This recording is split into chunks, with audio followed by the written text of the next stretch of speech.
Les gars, bienvenue à tous les gars. Aujourd'hui, grosse dinguerie. On va aller voir à Noël à Neuilly-sur-Thelle dans sa salle du temps. Donc on va aller lui poser quelques questions par rapport à son championnat du monde les gars. Gros braquage qu'ils ont fait. Vraiment, je suis impatient de lui poser quelques questions. On va faire une petite mise de gants avec lui. On va faire un petit 5-6 rounds. On va voir ce que ça donne. Parce que je sais qu'il va partir en prépa. Donc grosse exclue sur la chaîne les gars. Anoël Ngami Sengue qui va disputer un championnat du monde WBO, IBF, unification le 5 avril contre Janibek. Donc incroyable. Honoré de mettre les gants avec lui. Anoël, j'arrive.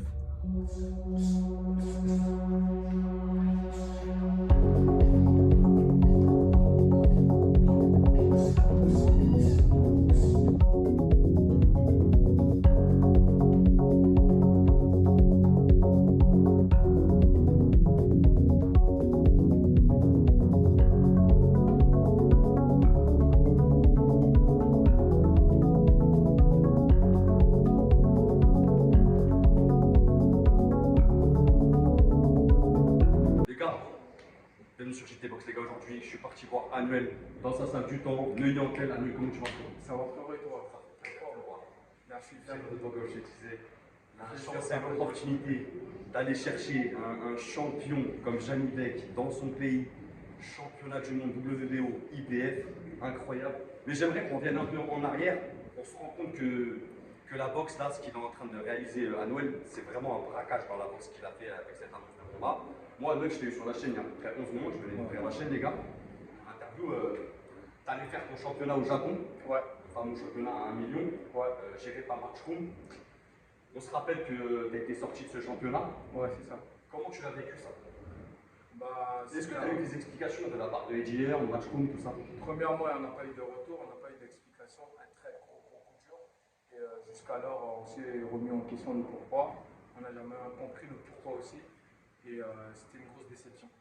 En plus, j'ai vu sur Instagram, tu avais fait un appel, tu vois, en fait, aller leur dire pourquoi elle est sortie. C'est on ça. a tous manifesté notre. Ouais, mécontent, ouais, c'est vrai. Mais jusqu'alors, hein, les gens, ils ont commenté, mais on n'a pas toujours eu de retour. Donc c'était quand même un truc irrespectueux. Et puis, sans aucune explication, c'était pas professionnel. C'est un truc de fou. Hein.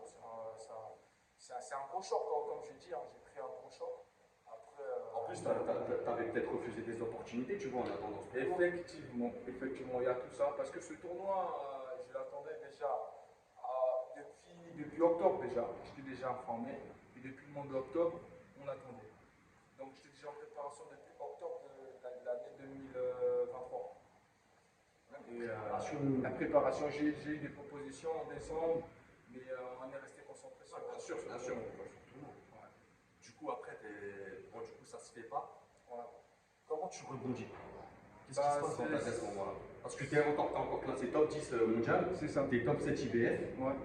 Quand j'apprends ça, on essaie de trouver des solutions. Et des solutions qui n'avaient pas de garantie. Et je me suis dit, c'est toujours la même chose. Quoi. Ça veut dire, les années, je ne sais pas à quoi m'attendre. Donc, au bout d'un moment, ça commence à me fatiguer mentalement. Et puis, j'avais besoin de prendre un peu de recul. Et puis, j'ai signé avec le boxing. On a mis une bonne stratégie en place. Et aujourd'hui, la chance est l'étape à ma Tu fais une grosse passe avant tu veux venir, avant ta signature de conviction, on va en parler. Ouais. Tu fais un combat en juin, En juin 2024. Ouais. Pour toi, c'était pour rester actif, pour rester dans le classement. Exactement. Déjà, il faut savoir, déjà, depuis le mois d'octobre, j'étais en préparation. Et le Japon a été annulé 3 fois parce que normalement, le Japon, le premier truc, ça devait être le 31 janvier. Ouais. Donc, j'étais déjà en préparation. Ça a été repoussé en février. J'étais encore en préparation au mois de mars, je pense. En plus, ils avaient même annoncé ton adversaire, Tiki. Voilà. Ils avaient affiché. Exactement. Le contrat était tout signé. Donc, moi, je me suis dit, impossible que ça arrive. Vous imaginez, tu as signé, tout c'est bon. Et arrivé au mois de mars, ils ont repoussé au mois de juin. Donc, j'étais déjà en préparation, actif. Et boum, là, il me sort. Bon, rendez-vous compte que depuis octobre, tu es en préparation. Et là, on te sort, tu cherches des explications, il n'y a pas d'explication. En gros, c'est un gros coup dur. Et puis, on s'est dit, grâce à mon entraîneur Bob, et il a dit, bah vas-y, je vais te faire un combat. Comme ça, tu restes au moins actif, tu t'exprimes. Ressource à Bob, c'est avec. C'est pour ça qu'on a fait ce combat en juin. Ouais. Et j'attendais jusqu'au juin.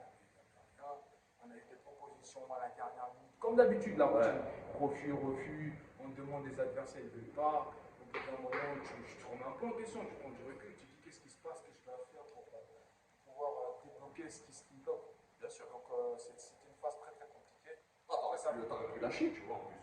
Exactement. Ouais, tu peux lâcher, il y a plein de choses qui se passent dans ta tête. Beaucoup, je te remets en Des question. problèmes financiers, tu vois, donc ça, Il y a c'est tout un ça. coup, des sacrifices. Après, il y a des choses que moi, c'est un choix que j'ai fait. Déjà, la plupart des boxeurs en France, on ne vit pas déjà de la boxe en France. Et les performances, déjà, ce qui fait la différence en étranger, c'est que les boxeurs étrangers, que ce soit à Londres ou aux États-Unis, ils se lèvent, boxent, ils se couchent, boxent. C'est notre culture. Voilà. Mais en France, tu vas avoir un boxeur professionnel, il va aller travailler, il va revenir, il est fatigué, il va aller s'entraîner. Et moi, ça, j'ai fait ça, c'était pas la même performance. Bien sûr, j'ai pris la décision de mettre le travail à côté pour se préparer en boxe. C'est-à-dire, c'est que j'ai comme entré en boxe, je n'ai qu'un peu plus ça. Donc le plus dur, ça fait déjà 3 ans que j'ai mis tout ça de côté. Et en 3 ans, c'est une galère comme ça. Donc tu imagines, tu n'as pas d'entrée d'argent tous les mois. Tu es obligé d'attendre.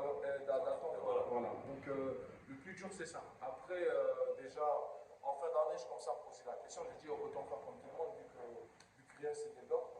Et à la dernière minute, comme on dit, c'est le destin. Et du coup, après, ta signature avec Go Boxing, comment ça arrive à toi? Parce que lui, à la base, c'est Greg. Greg. Il est sur Instagram. C'est ça. C'est depuis pas longtemps qu'il s'est lancé dans le matchmaking et dans le management. C'est ça. Déjà, il m'avait déjà parlé de son projet. Il m'avait dit, j'aimerais, parce qu'il est dans le milieu de la boxe maintenant. Ouais. Donc, il connaît tout ça là. Et par rapport à sa notoriété, il s'est dit, pourquoi pas être manager. Voilà. Et il a vu, il connaît un peu les histoires des boxeurs. Donc, pour lui, c'est un bon gars. Il connaît vraiment les rats de la boxe. Des loups, il a vu, il travaille avec eux. Donc lui, il s'est dit, pour aider les boxeurs qui sont en galère, il a conféré à sa société, et on en a parlé. Il a dit, si j'ouvre ma société, qui sera les premiers boxeurs à laquelle je vais signer. Après moi, tu as vu, j'ai échangé avec beaucoup de personnes, tu vois. En France, ils vont dire ça, mais derrière ça, ne suit pas. Après, un boxeur de mon niveau, si tu n'as pas assez de moyens, Bien sûr. Tu vas me vendre du rêve. Donc moi, je n'ai pas le temps à perdre. Donc je préfère les choses soient claires et que tu me dises tout ce que tu peux m'emmener, tu vois. Donc on a bien échangé avec lui, il y a eu le bon feeling. Après on s'est dit, ok, on y va dans ça, mais on reste dans l'ombre. Okay. Et quand quand j'arrive à débloquer ça, en ce moment on officialise. C'est comme ça on est parti. Il est arrivé, il a travaillé, il n'a pas dormi. Bien sûr, Il disait, ouais. Il y a eu des propositions, on va pas dire les noms. Il y a eu des gros Dis-moi les noms, dis-nous les noms. On va savoir qui a refusé. Des gros propositions, mais ça, c'est l'international. Ouais. Mais on a dit oui, mais ils n'ont pas les Chinois. Donc, on connaît des gros noms. Et moi, je me suis dit, même à ce niveau. Ouais, mais parce que, Manuel, tu restes quand même à risque. Manuel, je rappelle, c'est point moyen, c'est moins de 72-500. C'est quelqu'un qui est toujours prêt. Vous voyez, là, même si combat sa cam. Là, t'as combien? Là, je suis dû au poids. Là, en fait, Manuel, il est tout le temps prêt. J'ai 4 kilos à perdre. Ouais. Moi, 4 kilos, c'est. Ouais, je suis dû au poids, là. J'ai pas de régime à faire. C'est ça aussi, tu vois. On est déjà top, on attend. T'as un invaincu, ça fait tout. Une fiche avec un invaincu. Tu vois, ils peuvent se dire, il est bien classé. T'as un risque. Tu fais ça, un risque, tu colles, tu fais mal. Ça peut expliquer les refus aussi de certains des fois. C'est vrai, mais. Ce que moi je comprends pas, parce que moi, t'es boxeur, tu prends ton challenger, n'importe lequel. T'es numéro 1, tu prends le numéro 2. Le plus dur déjà, pour un boxeur de mon niveau déjà, il faut savoir que j'ai pas de promoteur. Et c'est ça qui est plus dur. Parce que un promoteur, quand il s'engage avec un boxeur, il voit ses intérêts, il protège le boxeur. Bien sûr. Tu vois, donc aujourd'hui, un boxeur comme moi qui n'a pas de promoteur, je resterai toujours en danger. Bien sûr. Donc j'avais accepté ça. Et par la grâce de Dieu, j'arrive à avancer. Malgré les difficultés, on arrive à débloquer les choses, mais c'est dur mentalement, mais je m'accroche. En tout cas, je te souhaite de débloquer là avec cette annonce. Là, je vois que tu as un sponsor. Le seul sponsor, il est là. Silverback, dédicace, grosse dédicace. C'est des bombes. Aujourd'hui, des sportifs de mon niveau, pour bien s'entraîner, il faut avoir des équipements. Grâce tous les matériels qu'il faut pour être encore plus fort, pour moi, c'est le plus important. Après, dans la préparation, bah, sur cette grosse préparation, on recherche encore des sponsors pour financer ma préparation. Donc, Vous êtes les bienvenus, les gars. vous êtes les bienvenus. J'espère avec cette annonce, il y en a qui vont venir vers toi. Voilà, donc, Du coup, ta prépa, tu vas la faire où là? Là, je rappelle, les gars, on est début février, le combat il a lieu le 5 avril. Tu bouges, tu vas faire quoi? bon, là, déjà, je vais partir en Espagne. Je vais partir en Espagne me préparer parce que j'ai goûté la différence de la préparation avec Michel Soro, qui est un grand frère. Et j'ai beaucoup appris et j'ai vu la différence d'aller s'entraîner en altitude. Ouais. Et c'était quelque chose d'incroyable, quoi. Donc avec ses conseils, j'ai beaucoup appris quand je suis redescendu, j'étais plus moi-même. Je me suis dit, waouh, la prochaine fois quand j'ai un bon combat, je retourne sur le final. C'est bon. C'est ça, vraiment. Donc on s'est dit, ouais, c'est un grand combat, donc on va essayer de mettre toutes les chances de notre côté, les moyens en jeu pour être prêt le jour J. Tu vas faire des sparring là-bas.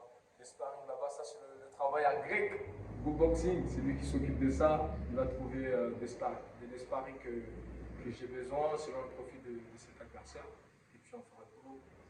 Et moi, j'aimerais qu'on revienne sur ton état d'esprit, parce que tu m'as dit que tu travaillais déjà, tu savais que tu allais avoir tout ça. Ouais. Mais quand ça devient officiel, pour toi, c'est un accomplissement, c'est le rêve de tous les boxeurs d'être champion du monde, il ne faut pas l'oublier. Ouais. Et en plus, là, il y a une unification. Ouais. C'est vraiment, pour moi, je pense que c'est un accomplissement, ce combat. Pour moi, l'histoire, elle est déjà incroyable. Ouais. Le fait qu'un boxeur puisse disputer un championnat du monde dans sa vie, il y a des boxeurs, ils vont toute leur vie, ils n'arriveront jamais à avoir cette opportunité, tu vois. Quand tu l'as su, c'était quoi ton état d'esprit? Bah déjà, Vu tous les sacrifices. ouais, bah déjà moi mon état d'esprit j'avais déjà peur. Peur de quel sens?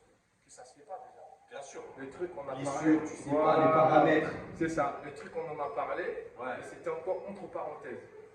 Donc on a Dans dit, un coin de ton cerveau. ouais, mais flou, ça reste dans le flou parce que la boxe, les gars. j'ai eu beaucoup de propositions comme ça. Donc des gros combats, bien sûr.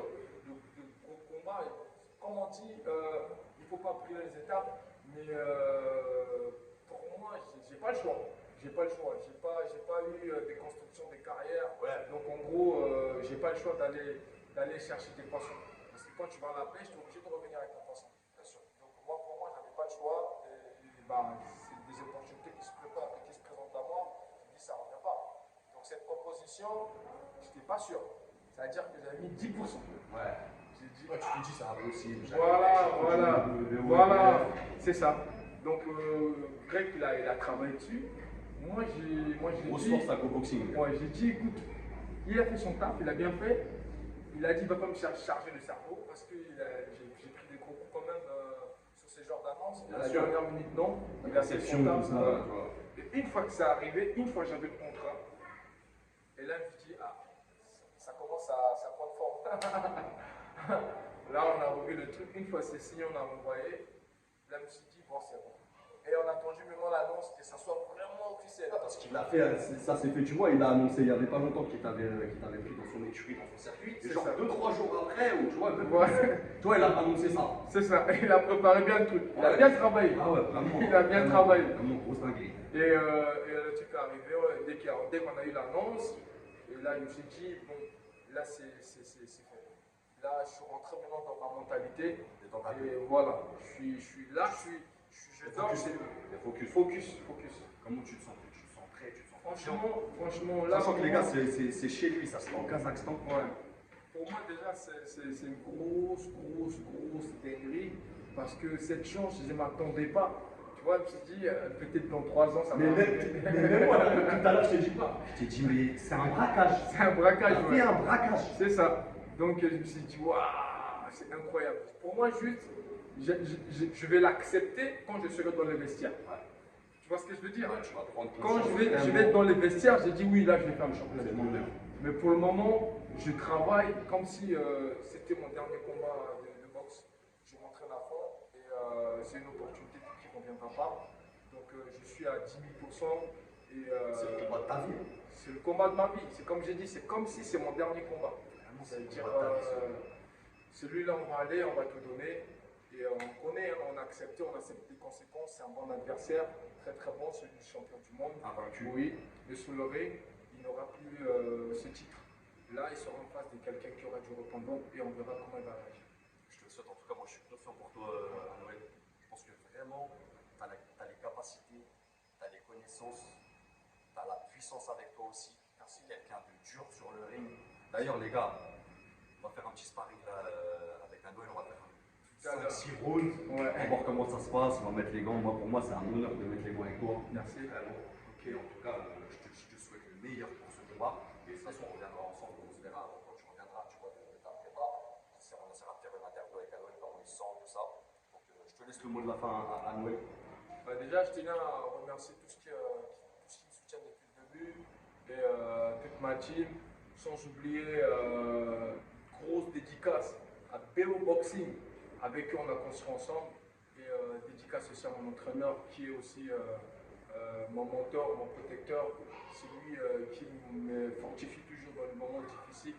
Et merci aussi à Silver Park. Et j'aimerais aussi dire pour tous qui sont disponibles pour pouvoir m'aider dans la préparation pour le sponsoring, ils sont les bienvenus.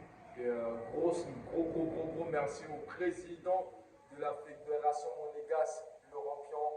Et c'est pourquoi je lui dis merci, parce qu'il a contribué aussi pour cette préparation, la fédération monégasque. Et à vous qui me soutenez depuis le début, on est ensemble. Rendez-vous le 5 avril, on va choquer le monde. Merci. Bon, les gars, Très agréable. on se parle avec un Noël. Je vous avoue, ça s'annonce dangereux tout ça. On va voir. C'est pareil, tranquille, on va faire un petit round léger, tranquille le premier, sur se chauffer. Après, on va voir. J'aimerais bien qu'il m'amène dans le rouge un peu. Voir où j'en suis moi aussi. On va faire un truc carré, les gars.